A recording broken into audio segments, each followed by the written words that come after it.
Hello everyone, I am Sagar and I welcome you all to my YouTube channel Physics with Sagar। तो आज का topic है career opportunity after BSc.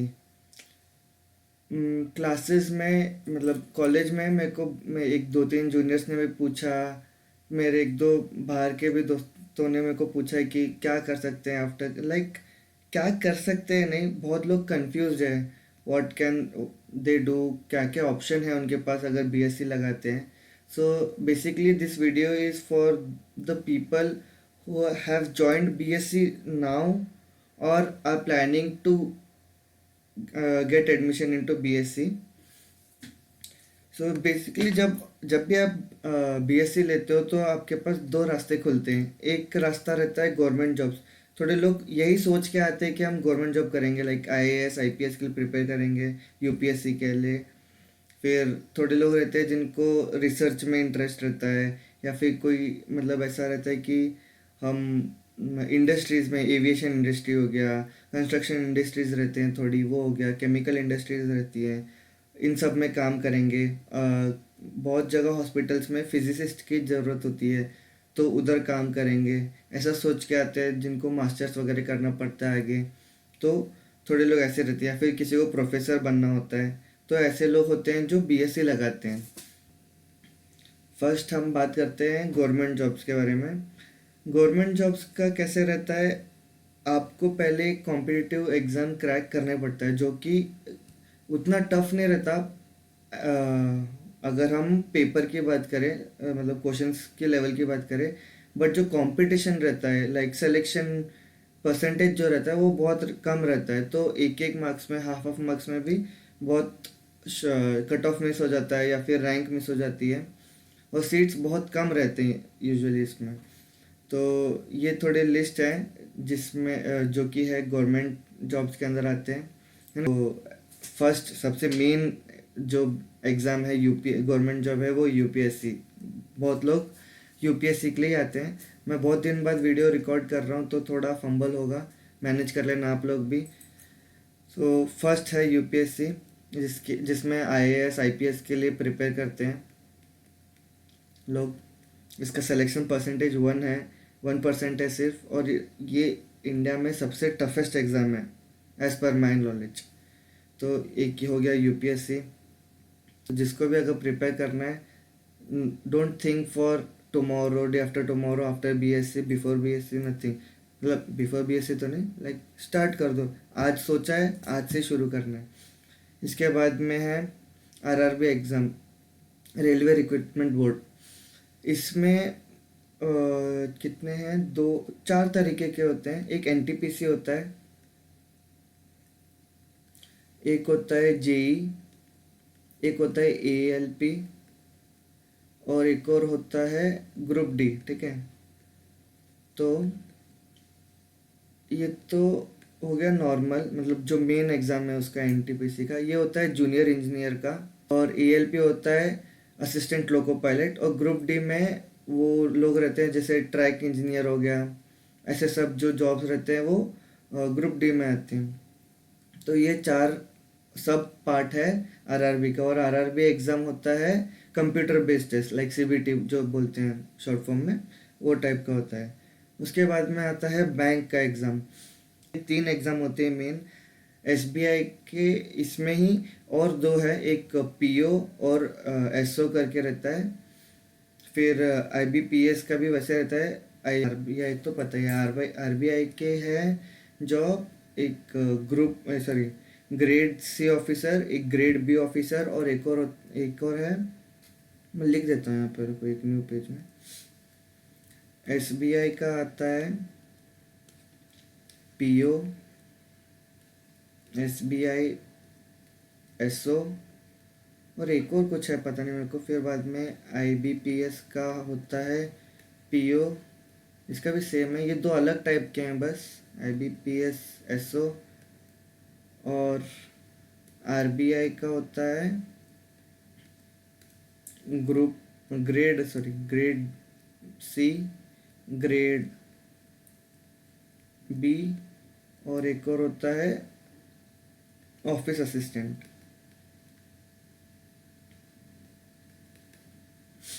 ठीक है। तो ये हैं बैंक के एग्ज़ाम्स कुछ।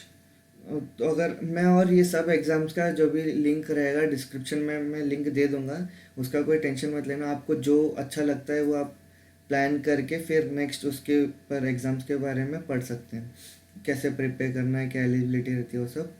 फिर नेक्स्ट आता है हमारा एसएससी। ये भी बहुत इंपॉर्टेंट एग्ज़ाम है ये। जो डिपार्टमेंट ऑफ मिनिस्ट्रीज़ वगैरह रहते हैं उसमें एज अ ऑफिसर आपको जॉब मिलता है। इसका फुल फॉर्म है स्टाफ सर्विस कमीशन। ऐसी गवर्नमेंट से रिलेटेड बहुत अच्छी जॉब्स मिलती है इसका भी। अब आते हैं हम डिफेंस। डिफेंस में ये जो है बॉयज़ और गर्ल्स के लिए दोनों रहता है CDS. After the completion of your graduation और in the final year you can attempt for this exams. CDS में अगर आपका रिटर्न एग्ज़ाम क्लियर होता है तो उसके बाद में एसएसबी का इंटरव्यू रहता है। फिर बाद में एफ कैट है।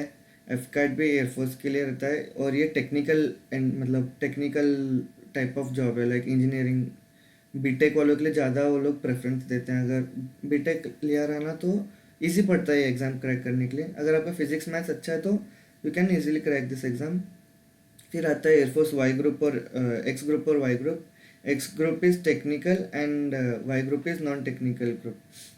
ये हैं थोड़े डिफेंस के थोड़े बहुत एग्ज़ाम्स जो आप दे सकते हो आफ्टर बीएससी और वाइल परस्यूइंग योर बीएससी। अब आते हैं नेक्स्ट पार्ट हमारा जो है मास्टर्स। लोग जो मास्टर्स करते हैं, प्लान करते हैं आगे और उनको पढ़ना रहता है। अगर while pursuing your BSc you have a computer science subject in your combination, you can go for MCA. It is Master of Computer Applications, okay? तो इसमें आपको सॉफ्टवेयर इंजीनियरिंग से रिलेटेड, मशीन लर्निंग, एआई, इन सब से related job आते हैं और packages बहुत अच्छे रहते हैं। और फिलहाल जो जब से कोविड आया तब से इस ब्रांच में बहुत ज़्यादा जॉब्स हैं। उसके बाद में आता है एमबीए। एमबीए अगर कर ही रहे हो बीएससी के बाद तो आईआईएम ट्राई करो। कैट का एग्ज़ाम होता है। अगर आपको इसके बारे में और भी डिटेल्स जानना है एग्ज़ाम के बारे में तो कमेंट सेक्शन में बता देना। इसी एग्ज़ाम के बारे में नहीं, किसी भी कोई भी एग्ज़ाम्स में जितने भी यहाँ पे मेंशन करने वाला हूँ सबके बारे में, या फिर आपको भी कोई एग्ज़ाम के बारे में अगर आप प्रिपेयर कर रहे हो तो उसके बारे में कमेंट कर देना। और जो प्लीज़ ये वीडियो देख रहे लाइक कर दो, सब्सक्राइब नहीं किया तो सब्सक्राइब कर देना और अपने जूनियर्स, सीनियर्स या फिर जो भी बीएससी कर रहे हैं उनके साथ शेयर कर दो। और आप भी जो भी वीडियो देख रहे हो सब लोग आगे आपको कौन सा फील्ड में जाना है, क्या है आपका एम, वो कमेंट कर देना प्लीज़। अब नेक्स्ट आता है एमएससी, जो बेसिकली बहुत सारे लोग करते हैं after their completion of BSc. Masters और इन साइंस में क्या है, ये तो मैंने 4 एग्ज़ाम्स के बारे में लिखा है। थोड़े लोग होते हैं जिनको आईआईटीज़ में लाइक बीटेक करना होता है, जेई के एग्ज़ाम, जेई के टाइम जेई वो लोग क्रैक नहीं कर पाते। They have another option, like after BSc वो लोग भी आईआईटी में कर सकते हैं for their masters by clearing this exam IIT JAM. ये फिर बाद में आइजर्स रहते हैं। आइजर्स जो कॉलेज है वो कैसे रहता है, अगर आपका रैंक अच्छा आया है जैम में तो उसके ऊपर आप वो लोग आपका इंटरव्यू लेते हैं और इंटीग्रेटेड पीएचडी के लिए आपको सीट देते हैं। Integrated PhD is nothing but आप अपने मास्टर्स के साथ रिसर्च में काम स्टार्ट कर देते हैं। लाइक टीआईएफआईआर इज़ टाटा का रिलेटेड है, टाटा का जो भी है उसके ऊपर है। ये लोगों के भी कॉलेजेस है, प्राइवेट कॉलेजेस है, इसमें वो लोग रिसर्च ओरिएंटेड बहुत ज़्यादा रहता है। JEST is also same as like JAM. और CUET is the exam जिससे आप DU, BHU, JNU, Hyderabad university, ये सब में एडमिशन ले सकते हैं, ठीक है, फॉर योर मास्टर्स। अब क्वेश्चन ये आता है कि भैया हमने लगा तो लिया एमएससी, पर एमएससी में हम लाइक कोई स्पेसिफिकेशन लेने पड़ती है उधर जाके, जैसे कि astrophysics, astronomy, nuclear physics, materials physics और biophysics. Biophysics is nothing but physics connecting with biology. ऐसा सब रहता है। तो आपके इंटरेस्ट के हिसाब से आप उसमें कुछ भी कंटिन्यू कर सकते हैं। बाद में एक और एग्ज़ाम रहता है, मैं आपको बताना चाहूँगा कि CSIR नेट। नेट एग्ज़ाम के बारे में किसने नहीं सुना होगा जो BSc कर रहे हैं और उनको आगे रिसर्च या फिर ये करना है। दो टाइप के होते हैं इसमें भी, एक CSIR नेट और एक नेट JRF।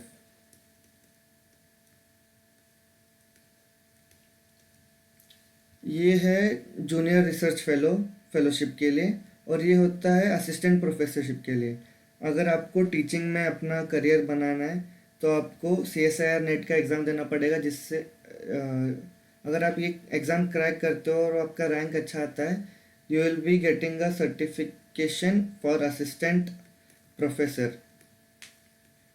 वो भी कहीं पे भी गवर्नमेंट कॉलेज में वगैरह आप ले सकते हैं, गवर्नमेंट स्पेसिफिक, मतलब आप अप्रूव हो सकते हैं। And JRF is the person और the student who wants to do something or contribute in research areas और is interested in research and all, वो लोग नेट JRF का एग्ज़ाम दे सकते हैं। अगर आपका एग्ज़ाम ये वाला क्रैक होता है तो government will give you stipend, like about 25 to 30,000 वगैरह मिलता है पर मंथ, और रहने का वगैरह और लैबोरेटरी वगैरह आपको एक मतलब एक टीचर मिलता है आपके साथ जो आपको हेल्प करता है आपके रिसर्च में वगैरह। इतना सब है। तो आई होप आप सब लोगों को अच्छा लगा होगा वीडियो। अगर अच्छा लगा है तो प्लीज़ लाइक कर देना, शेयर कर देना। एक बार ये सभी एग्ज़ाम्स के बारे में देख लो। अगर आपको कुछ भी डाउट आता है प्लीज़ कमेंट कर देना कमेंट सेक्शन में। ये जो भी एग्ज़ाम्स है, अगर आप सच्चे में अगर आप प्रिपेयर करना चाहते हो, कमेंट सेक्शन में मेरे को बता देना, मतलब मैं सभी कमेंट्स पढ़ता हूँ। ये सब है गवर्नमेंट जॉब के लिए, बैंकिंग के लिए है। इतने सारे ऑप्शंस है आपके पास बैंकिंग में भी।